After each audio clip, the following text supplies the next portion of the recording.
Morena everyone, my name's Fiona Grant and I'd like to welcome you along to this EdCamp Global Hangout on Air, coming to you from New Zealand. It's currently 11 AM on Sunday morning, the 2nd of August, and I'm joined by some colleagues, or friends first actually, friends and colleagues from around Aotearoa. And I'd like to invite them to introduce themselves to you. Perhaps we'll start with you, Anne, from down the bottom of the South Island, the mainland. Thanks, Anne. Kia ora from the mainland. I'm Anne Canali and I'm based in Moskill, just south of Dunedin. Great to be here with you this morning from the deep south of New Zealand. Thanks, Anne, and then we'll move up the island to Philippa and Wellington. Kia ora koutou, ko Philippa aho. Hello everybody, I'm coming to you from the capital of New Zealand in Wellington, where I'm very proud to be a member of our connected educator group Welly Ed, and looking forward to sharing with everybody today.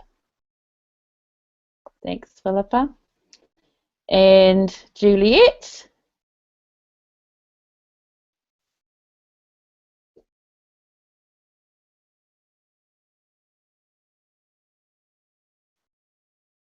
Juliet, have you got your mic turned on? Oh, thanks, Juliet.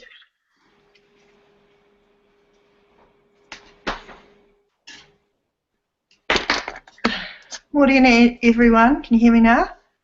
Perfect. Cool. I'm Juliet Revel and I'm in Hawke's Bay in the, on the east coast of the North Island, and I teach a Year 2 class here at Mahora School in Hastings. Kia ora, Juliet. And Anne-Marie. Morena everybody, ko Anna-Marie Hyde aho. I'm the Deputy Principal at an intermediate in Rotorua, which is the tourist centre of the North Island of New Zealand. Thanks, Anne-Marie. And Barb.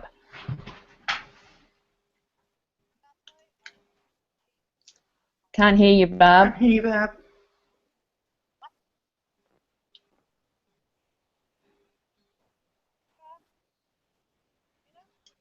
No, maybe turn your volume up a bit. I can just hear you very faintly.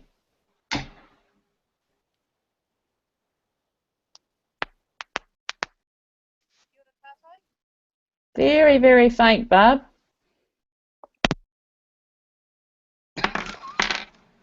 That better? That's better, thanks. Okay. Kia ora tātou, I'm Barbara Reid. I'm based in Hamilton in the central North Island, and I work in a range of schools across the region.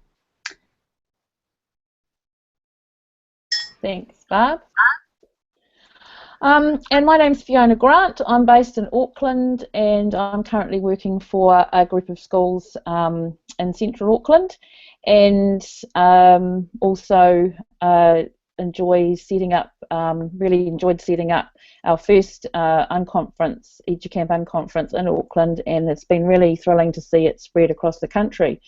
So today we're going to talk a little bit about different strategies and tips for organising your own unconference, and hopefully you'll be able to take away some of these to utilise back in your communities.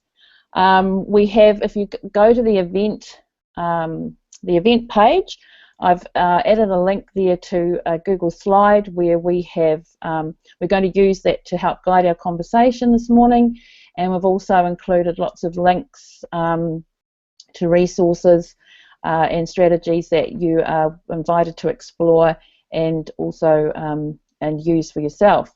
Also, just like to remind you that the Q&A app is also turned on for this Hangout, so if you've got any questions for the team, you can, from the Hangout event page, if you click the Q&A icon, it will open up, and on the top you'll see the little apps launcher, which is the 9 squares, and if you click that, you'll be able to open up the Q&A app.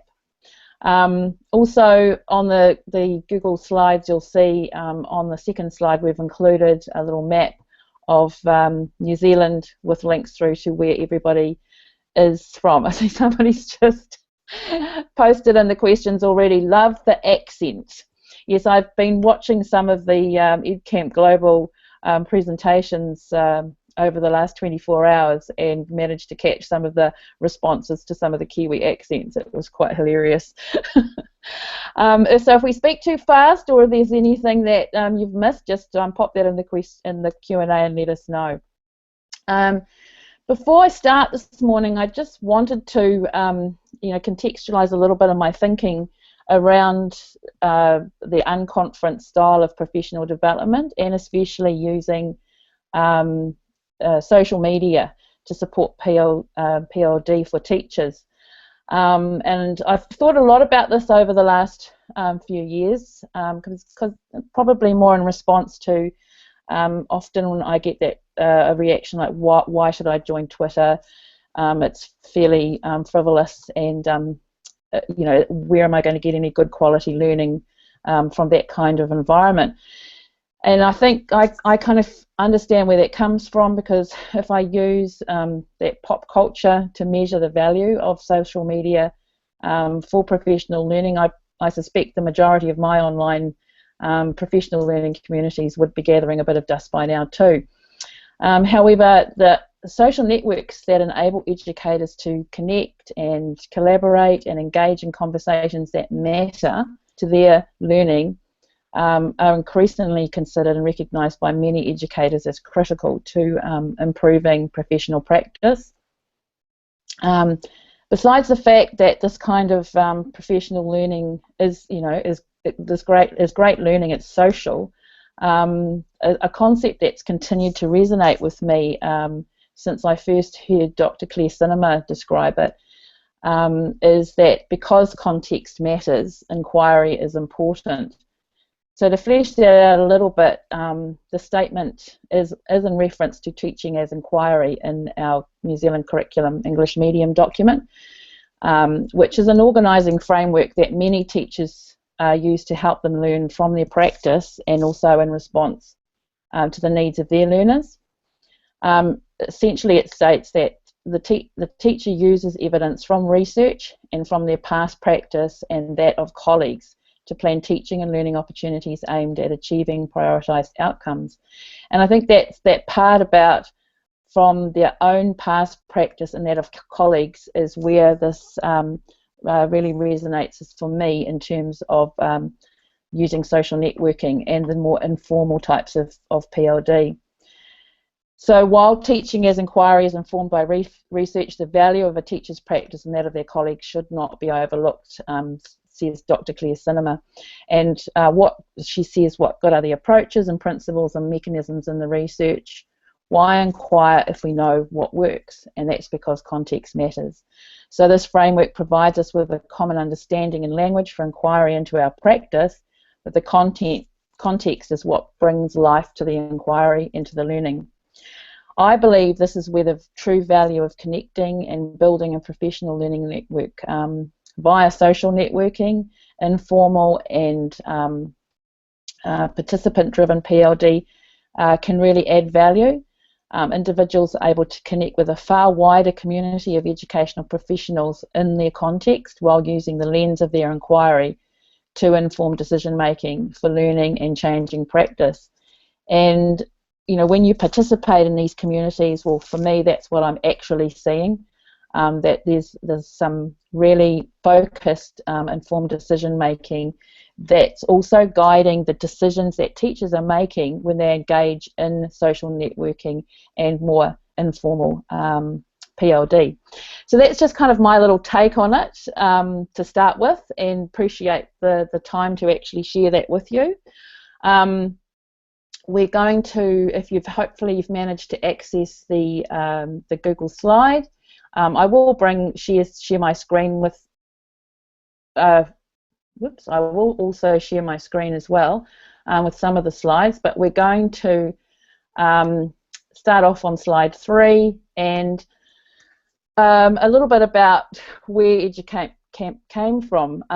We started this event as an unconference back in 2008, and initially it was a group of probably about 35 educators got together after school for a couple of hours to connect, and it was great because we actually had educators join us from Nelson in the South Island. Obviously there were quite a few from Auckland, but also from the Bay of Plenty and from Hamilton. And most of the people at that event were already using Twitter to connect, and of course we shared our learning, and the feedback from that event was, hey, we need more time, we'd like, can we run an event on a Saturday so that it's not going to cost release and we're able to spend a bit more time connecting with other participants. So our first following event in 2009 was held in a school, and it was on a Saturday, and we had probably upwards of about 80 or 90 teachers attend. And for me, I guess it was a real thrill, but also essentially what I could see there too was that, and that's why I've called this Hangout Harnessing Your Ecosystems. It's that phrase has actually come from a book, and I've referenced it on the slide from Seeley Brown and Co. around attracting and connecting with people and resources to find your potential. And I saw straight away that that even though there were a lot of people that weren't at that actual event, because we were sharing so much on Twitter and people were writing blog posts and sharing images, that straight away we were starting to attract the attention of other educators from around the country. And after that initial event, I had people commenting and saying, oh, we want to have an educamp as well. And I created the Wiki. It's totally open. You don't even have to actually be a member to edit it. And said the Wiki's there, the resources are there. Help, please, create your event, use anything that we've used. And it's now 8 years later. We're pretty much having an event every month in New Zealand, and coincidentally, August has just started with a huge event in Palmerston North. I just want to acknowledge all of the organisers and participants at Educamp Palmy, which was on yesterday. 123 educators registered for that event. That's definitely a record for educamps in New Zealand. And also it's kicked off a huge month for August, which will see 4 educamps over Saturdays in August. And coincidentally coinciding with EdCamp Global as well. So August is going to rock, I think, pretty much. So if you can't get to one of those events face-to-face, they all have a Twitter hashtag, which is on the event wikis, and we really encourage you to follow along with those. So anyone want to have to add anything to that just before we move on? All good? Okay. So firstly, probably the main thing when you're looking to set up your event is going to be the venue. Wireless is huge because most teachers are going to come along with at least 2 devices, and so you're going to need good wireless. The recommendation on our Google slide there is that it's a guest pass is great. They don't have any limits are not set on that, and so everyone's able to get online quickly, and it's fast. The second thing too on our which we've added to the Google slide is around looking at the room setup. Most of in fact, I think all of our educamps are usually hosted by a school, which is hugely generous of schools to do this for these events. So it's great to have a venue where you've got pretty much a large room. I call it the room of requirement. So essentially it becomes whatever it needs to be on the day. And then easy access breakout rooms with a data projector and speakers if possible. It's another thing to think about too with your venue is fueling your participants. I've seen, we've had everything from booking the coffee van, the mobile coffee van. A lot of schools will set up fundraisers for events as well, and you can order lunch and fundraise for camps, etc. That's always useful, and we've also had a few companies who have offered to sponsor usually refreshments like pizzas at the end of the day, which is awesome.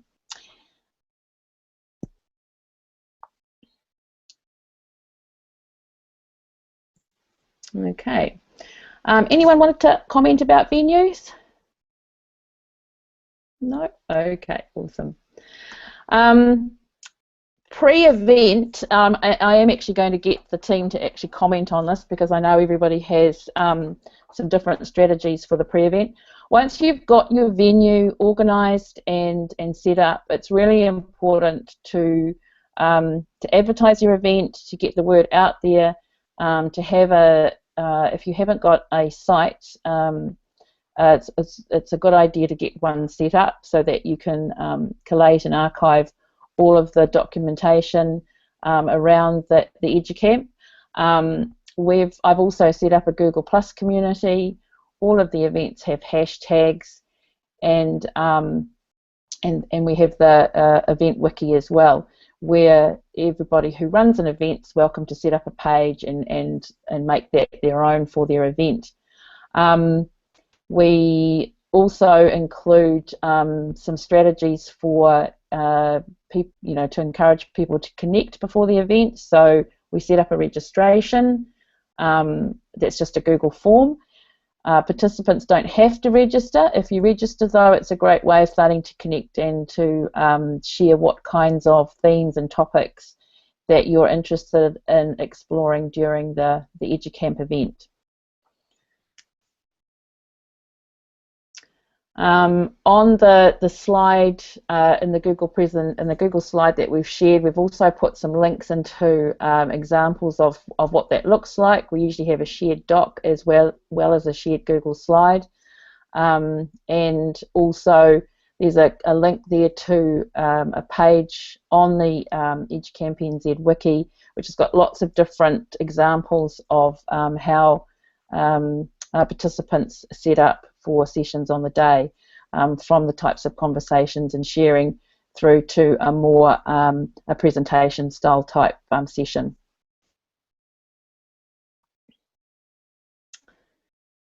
Okay, so Philippa, I might pop over to you down there in Wellington and get you to talk a little bit about your event. Sure. I guess for us, Wellington hadn't had an EduCamp for a couple of years, but I do want to acknowledge the people who have generously given up their time to organise the events here previously.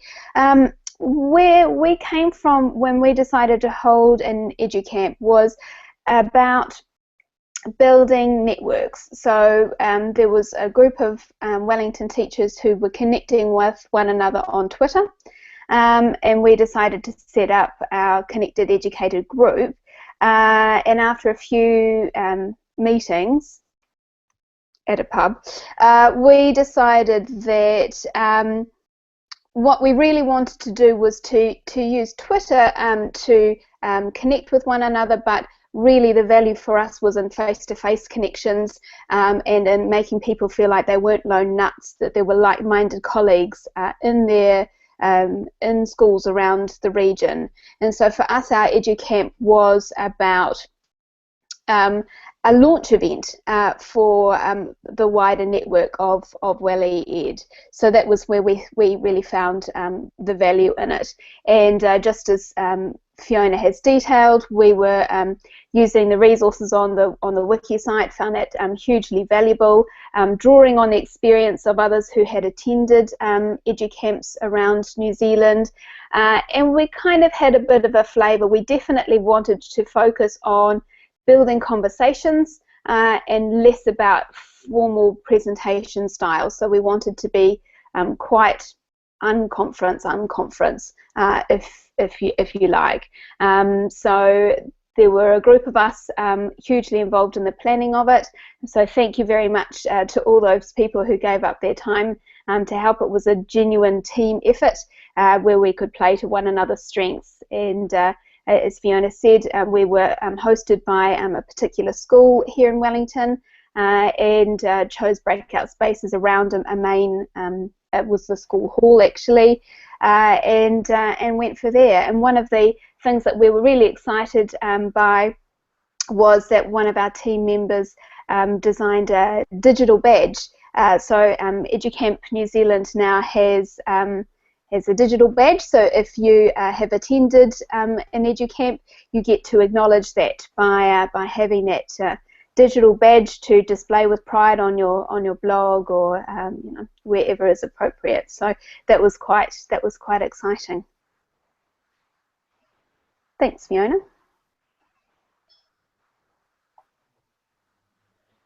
Thanks, Philippa. Yeah, the digital badge link is on the Welly Ed slide in the Google Slides, and there's a link through to that if you want to have a nosy. I might flick over now to, are you there still, Anne? She just popped out. Maybe Anne, oh, there you go. Anne, yeah. I might pop over to you now. Anne, yep, Anne. Oh, Anne-Marie, you've got your mic turned off. We'll go with Anne-Marie.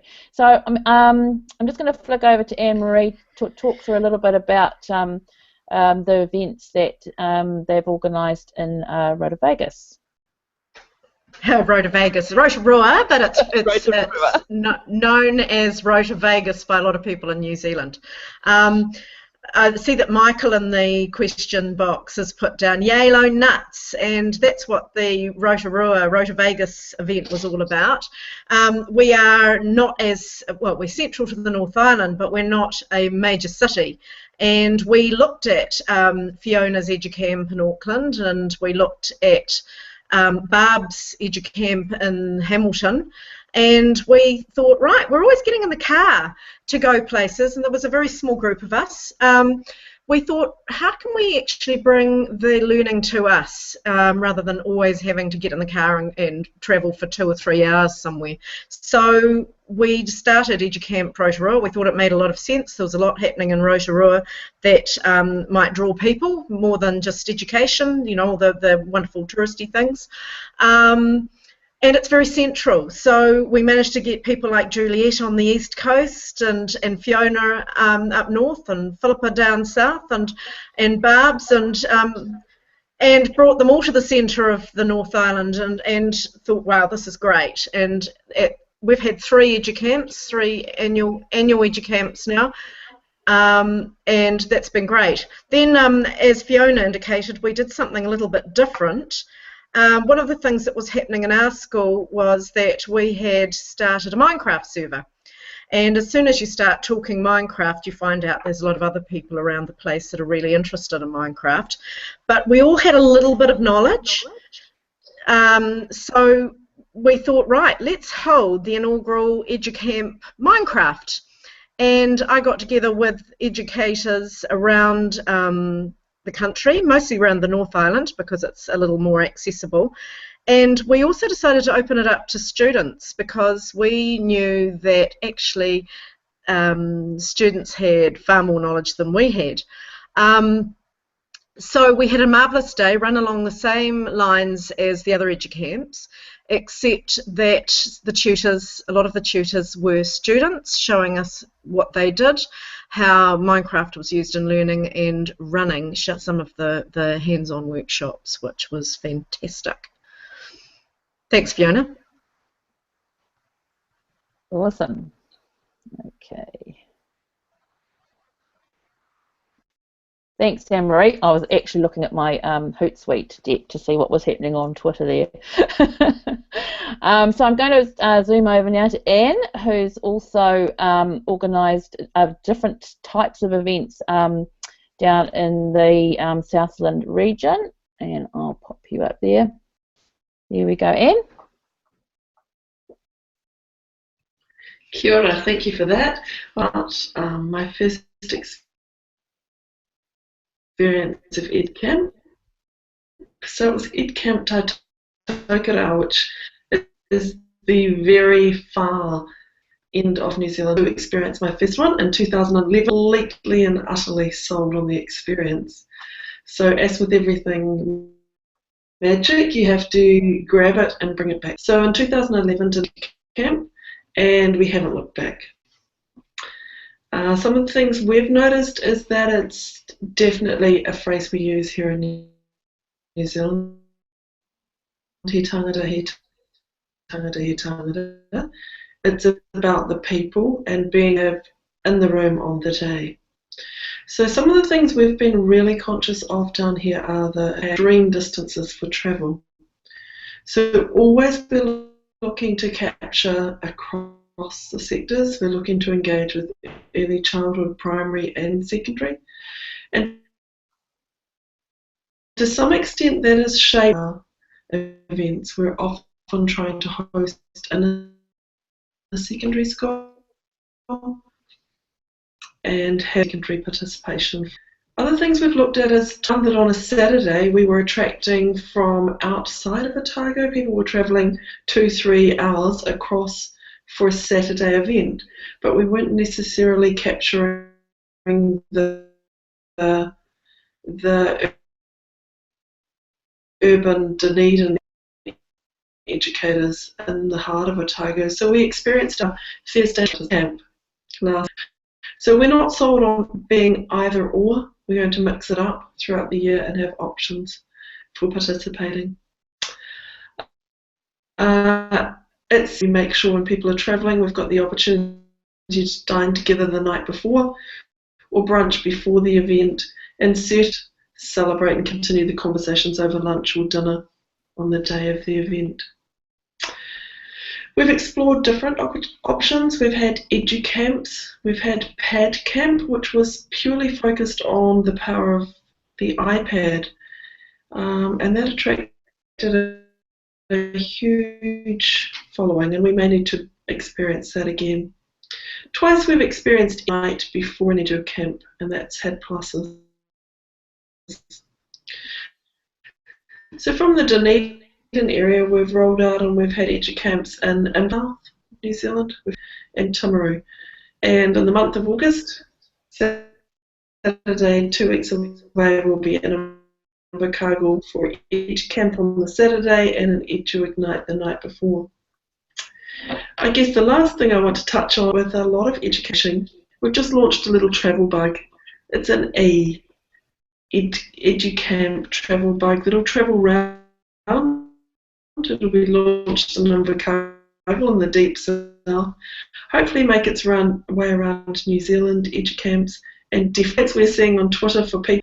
We'd love you to be here. We'd love you to pick up our travel bug. We'd love everyone to join us for what's going on in New Zealand. From humble beginnings, they're quite magical. Thank you, Fiona.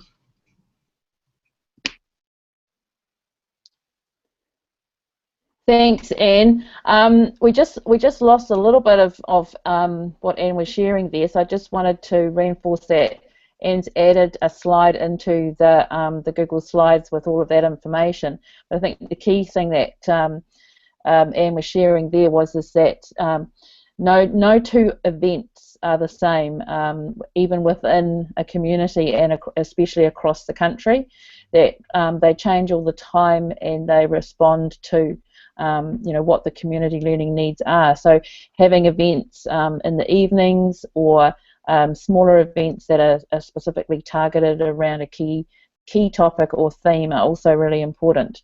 I didn't know about the e-travel bug, Anne, so I'm actually going to explore that when we finish the hangout today, and it's awesome. Also, I'd like to now flick over to Juliet, who's out in the Hawke's Bay in Napier, to share a little bit about their event. And I was hoping, Juliet, that you might talk a little bit about how you set up and organise your sessions on the day. I've been to a few educamps around the place, and what I really love is to see how these are organised in different ways and how they work. Thanks, Juliet. It's been interesting because we've had educamp in Hawke's Bay for about 3 years now, and every year the interests are of course driven by the people that are present on the day, and so we've tried to cater for the people by organising sessions. So we had times that we had slots for, and then we basically had our post-its. People were given post-its this year to put their 3 after the Smackdown, where lots of ideas are presented on various topics. The topics that people are most interested in, they would write down on their 2 post-it notes or 3 and put them up on.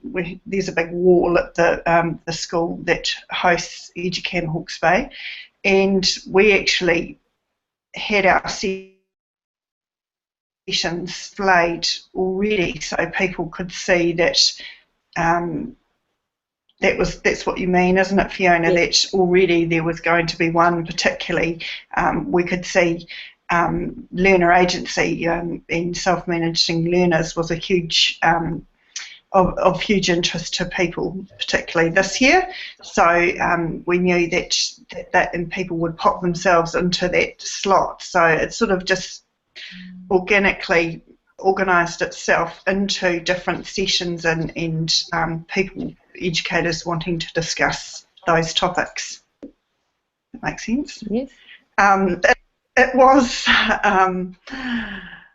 a few hairy moments, obviously, always when I forgot the post-it notes, but I love the relaxed nature of educamp, and people are pretty forgiving, and we got there eventually.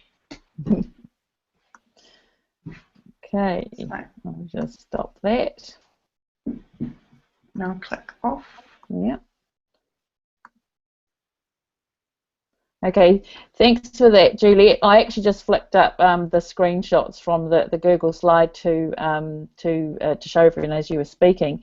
I probably what I might do there is talk a little bit about at the beginning of the event. I think the first time we had the Saturday event, and I think we probably ended up with about 80 or 90 people registered, we realised really quickly that we needed to have a strategy for connecting people not only before the event but on the day, because we knew there were going to be quite a few participants who would arrive and were not using social networking to connect. So their actual first experience of the unconference on the day was, when they actually arrived at the venue.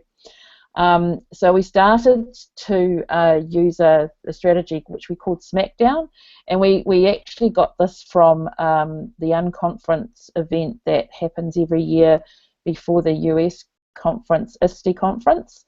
A few of us had attended that conference in where had we gone to? Oh, in Denver, and we'd gone to the unconference on the Saturday before, and we really loved this idea of the Smackdown. So what it's evolved into is that it is a shared, a Google slide that's shared from the Wiki before the event, and participants are invited to add content to the slides. This might be, doesn't necessarily have to be a cool tool, but we're trying to encourage participants to share what's up for them currently at the moment. What are they interested in having conversations about? Have they got challenges or questions or new learning that they need to be able to, they're looking for support with? And then on the actual day of the unconference, we start the sessions with the Smackdown. the very first time we had a Smackdown, we actually gave everybody 3 minutes, and then we realised that's actually quite a long time, so it went to 2 minutes. And then at Educamp Auckland last Saturday, I'd noticed another event had given everyone 1 minute. So we collectively decided 1 minute was enough time, and it actually worked really well. So everyone just had 1 minute maximum. They don't have to use the whole minute to get up. And this is your opportunity to alert everyone in the room to who you are and who you want to connect with, and what conversations you're looking for on the day. It's really important too that if you're there and you're listening, that you are also at the same time alert to who these people are as well.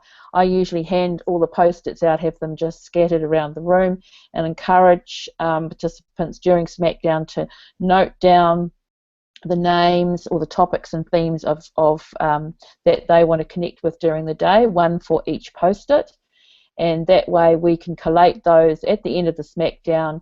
We go through them, we pull together all around the common themes, and those are the first sessions that go up for the agenda on the day. I think initially some people had the idea that Smackdown was just about sharing a whole range of apps and tools, but I'm really encouraged to see that over the different events that it's become a lot more than that, that people are coming along to these events specifically in mind wanting help and support, and are actually a lot more alert to who's in the room on the day. And often if I'm organising the event, I'll try and encourage other new people that if they're not sure who to connect with just to come and see me, and I'll try and hook them up or link them up with what support they might need and who's the best person to speak with. So that on the Google slide we've shared quite a bit of support around how that Smackdown works, the purpose of it, how you can set it up.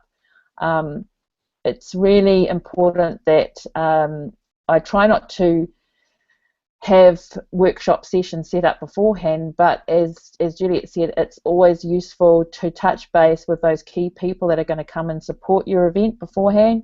I always, and I've had some awesome support from regular participants who come to a lot of the events that I've been able to say, hey, like I've been looking at the registrations and a lot of people are interested in finding more about this. Would you be able to just alert everyone that you're at you're there on the day and you're able to lead a session on that.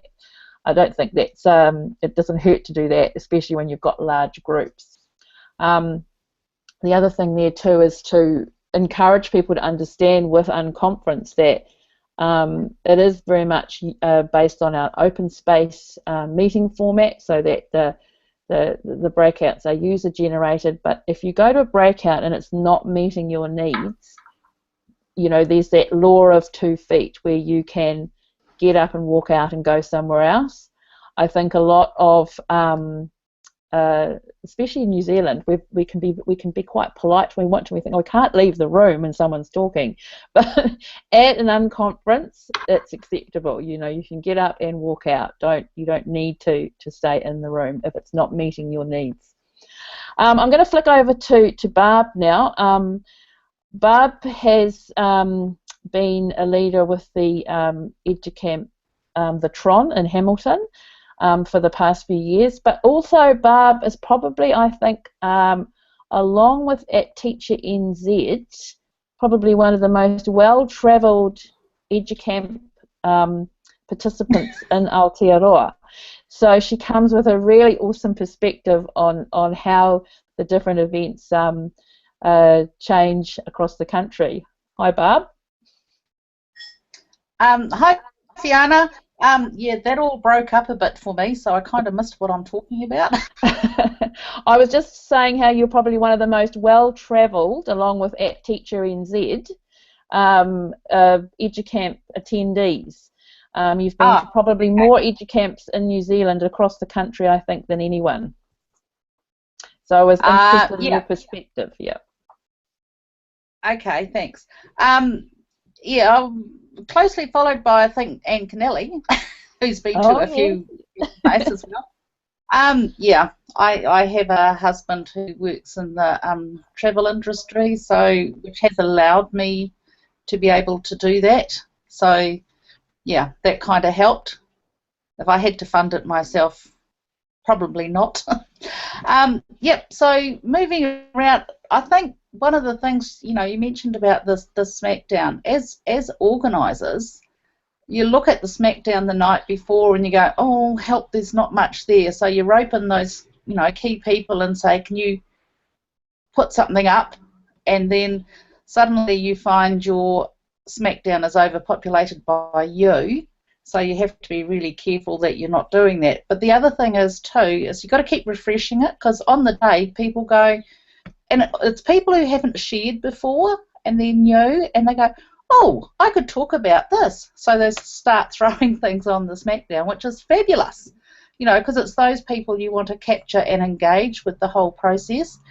So I think it's, encouraging the people in the room to contribute and add as you're going along is important.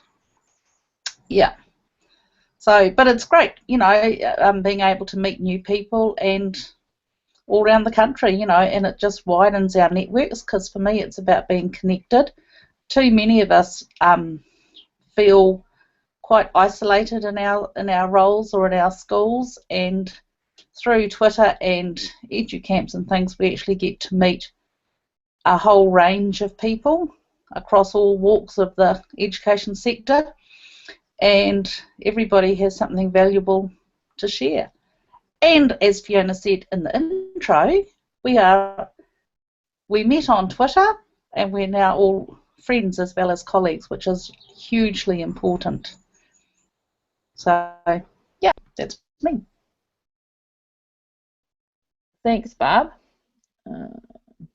I just noticed that Philippa tweeted about the emailing out. Yeah, that's thanks for reminding me, Philippa. That's probably while there's not. There we go. While there's not any, there's no obligation to register or join the wiki, I do encourage participants to join, because that way you're able to, if you join a community, you're able to manage your updates and also receive those updates. So we use the Wiki Spaces wiki, and that enables me to send an email out pre the event. I don't bombard people with emails through that. I usually just send out maybe one to let everyone know that the event page is up and ready to go, and then I might send out another one closer to the day with just a reminder with some of the key links, and especially through to contributing to the Smackdown. Anything else on that, Philippa? Yeah, I'm quite a fan of using as many different kind of formats as possible, really. So the wiki space is fantastic. We also deliberately wanted to direct people to the WellEd blog site, because we were seeing the educamp, while incredibly important, as like our as I said, our launch event. So making sure that we were connecting across different, I guess, social media. And Twitter, and so again, like you said, we certainly didn't bombard. We just email that was particularly targeted at people who maybe hadn't attended an educamp before, so that they knew what to expect, and to have those links to the Smackdown, as you say. And I actually acknowledge Justine Drivers just mentioned there that the Smackdowns are fantastic as a little takeaway to take back to your school, as a little snippet of the kinds of an educamp. And in my introduction, when we were starting off Educamp Welly, my challenge to the people there was, and I called it my 1+1+1. Send one tweet, connect with one person, learn one new idea. And if they had achieved that, then that was a fantastic day. And I participated at the educamp in Palmerston North yesterday, and I've completely lost the thread of what I was going to say. Nope, it's completely gone, which is fantastic timing on my behalf, so I will bail on that. Thanks, Fiona. If it comes back, just let me know, Philippa. Thanks, that's awesome, and especially those that tip as well around the 1+1+1. Also, I mean, all of the I had someone comment at Educamp Auckland last weekend that they were a first-time participant on the actual the wiki, and that's you know, I want to acknowledge the contributions of everyone who's attended any of the events over the past 8 years. It has become a really awesome you know, resource, and something I go back to it quite frequently. I think, oh, that's right, I remember seeing that, and I'm often going back in and connecting with people as well. There's a question there from Michael Harvey, and in the Q&A, how have Dunners educators taken advantage of the high-speed broadband project? I'll let you think about that for a minute, or do you yeah, okay to answer that? Yeah. I'm ready to go with that. Thank you for that question, Michael, and I'd have to say it's greatly underutilised yet. Big ups to Dunners for winning Gigatown, but yeah, it's still evolving and emerging. A couple of things I wanted to touch on for the Smackdown. Increasingly, I'm with staff meetings with their own Smackdown, and suddenly all educators are seeing they've got something to share, and that's been a real plus with groups I'm working with.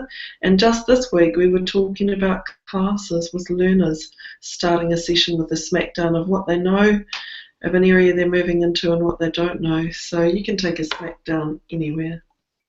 Thanks, Fiona. Thanks, Anne. Yeah, that's a good point too, Anne, because even the whole unconference type of setup can be repurposed, you know, for a context. While we've used it for the Educamp style events, typically on a Saturday, it can be used for any types of professional learning group meetings, and you know, staff meetings and setups as Anne's described there. Probably another really important part, but I'm just noticing the time here. We've got about 10 minutes left. Anne-Marie did challenge me to keep it under an hour with five of us in here chatting, so I'm just keeping a note of that. And I'd like to get all of your feedback on this. Is that the last couple of slides in the Google Slides, which we're talking to at the moment. If you haven't found that yet, the link to those Google Slides is on the event page in Google Plus, and I'll tweet them out again as well if somebody hasn't already done that. Is around encouraging that participation and contributing. I try to update the wiki quite regularly with different ideas. I want to acknowledge groups like unconference.net and educampNZ, who have lots of wonderful ideas which they share regularly, and I've tried to, where I've seen those types of ideas being shared, have added a whole page on our wiki with ideas for participating. So if you're coming along to an event and you're kind of thinking about how you might lead a session or contribute to a session, those ideas are there. The key quote there from that we use from unconference.net is taking responsibility for your own learning. If there are topics you are really interested in and they don't appear on the agenda at first, you need to put them there. You know, if you don't say anything, then nobody is going to be alert to the fact that that's what you're interested in. And I actually had an example of that where I know for a fact there were a lot of people in the room who could have helped someone with a question that they had, but because they didn't say anything, no one was alerted to it. So it's really important that that you do that. I try to support the new people who come along and get them to actually connect with me on the day if they're still not sure. Another strategy we use is try to encourage people who have been to Educamps before and are coming along to bring somebody new along with them as well. It's always better together if you can come along. But I'm really impressed too. I had quite a few people who came to Educamp Auckland last weekend on their own for the very first time, and that was awesome to see as well. So my kind of question on our last slide in the we titled networking and community, and lots of there's also through the wiki you can see quite a few blog posts that where participants have reflected on their experiences. And the way to get the word out there is to share it with your colleagues. If you are face-to-face, tweet, use the hashtag, blog, comment on people's blogs, contribute to the Google Plus community. But one kind of a little area of challenge that this group has all talked about prior to going live was, what about people who are not using social networking? While there are hundreds of teachers in New Zealand who have participated and contributed to educamp unconferences, I believe, if I sat down and worked out the numbers, we're still in the minority. So that means there are more educators out there who, are not connecting because perhaps they're not using social networking. And so I wonder about this long tail of teachers that might be occurring, where you've got a lot of educators who are connecting and learning through these online communities and more user-generated professional development opportunities. What about those who aren't? And so that's kind of, in the last 10 minutes, is a question I'd like to pose to the team. And if any of you'd like to jump in and maybe share your thoughts on that. If you turn your mic off, I'll flick to you. If you'd like to go first.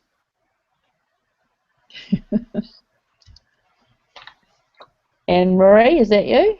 Yeah, Yep, that's Anne. me. Anne-Marie, thanks, Anne-Marie. Anne-Marie, yeah. Anne-Marie.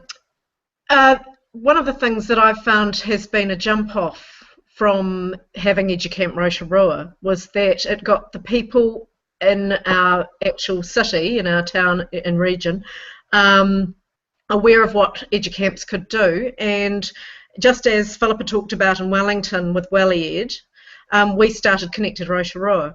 And it's just meant that people have found, and we go around the different schools. So instead of just going around different cities, we've managed to jump off from educamps, and now we're going around different schools, and we've set it as twice a term. And every time we're in a different school, people bring other people in their school along, and we had one on Friday night, which was great. That's the time that everybody agreed we'd get together, because as with educamp, you try and make it fit the educators that you've got. But we said, right, let's all get a car together and let's get to educamp Bay of Plenty, which is the event that's next Saturday. So we managed to drag a lot more people who aren't on Twitter and aren't on Google Plus along to come and see what's happening at an educamp. So that's just another way to try and get people involved.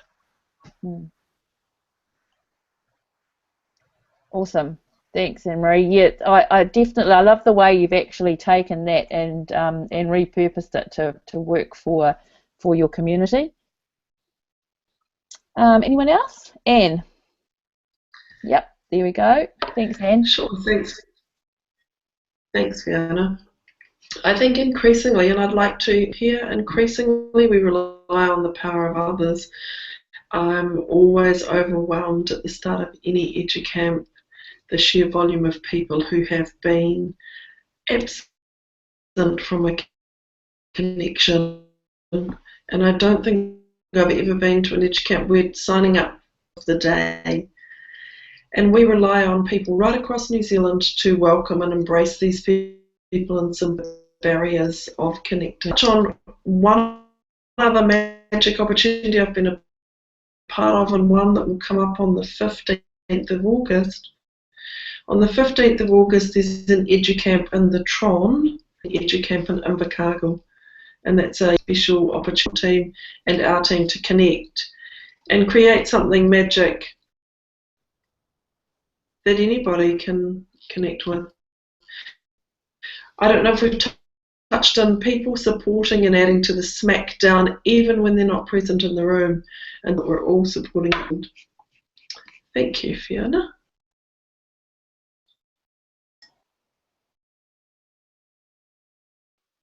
It just cut out a little bit there, but what Anne was actually commenting there, I think is really important, is that next year during the month there are going to be 2 events on the same day.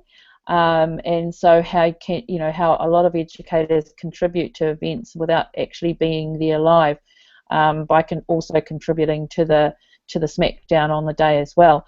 And I can see that that can have a lot of benefit too if you can't get to events, but you've got a burning question or something that's really challenging you in your practice.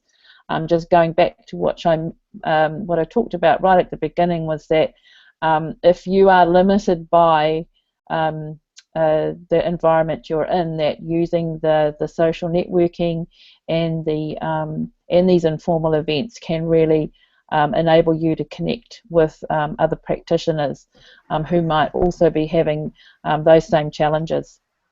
Barb, did you want to say something? Yeah. As well as emailing people, I have other various networks around the Waikato that I use, and I principals group who send out a weekly email, so I actually send reminders and things out through there. So depending on the principal on whether or not it gets teachers, but that means everybody potentially has the opportunity to be involved.